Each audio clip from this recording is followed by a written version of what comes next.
Hello everyone. তো আমি তোমাদের একটা খুব সুন্দর আজকে একটা টিপস দেবো, যেই টিপসটা পেয়ে আমি নিজে প্রচণ্ড বেশি হেল্পফুল উপকৃত হয়েছি। তো তোমাদের আমি এটা খুব ভালো আমি একটা টিপস দেবো।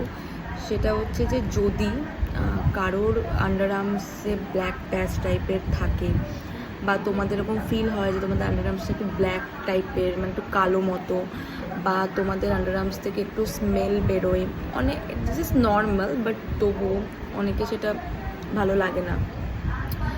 তো যাদের মনে হয় যে একটু স্মেল বেরোয় বা স্মেলটা একটু বাজে টাইপের স্মেল বেরোয় বা আন্ডার আর্মসটা একটু ব্ল্যাক, তো তোমরা না ফিটকিরি ইউজ করতে পারো। ফিটকিরি is very helpful.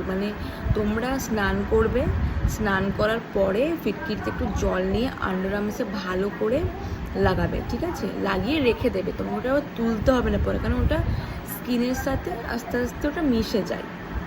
So phitkari is very helpful to remove black patches under আর্মসে। এটা প্রচণ্ড ভেরি হেল্পফুল। তার থেকেও বেশি হেল্পফুল হচ্ছে তোমরা যদি নিয়মিত ফিটকিরিটা আন্ডার আর্মসে লাগাও, তাহলে তোমাদের আন্ডার আর্মস থেকে কোনোরকম কোনো স্মেল, বাজে স্মেল বেরোবে না।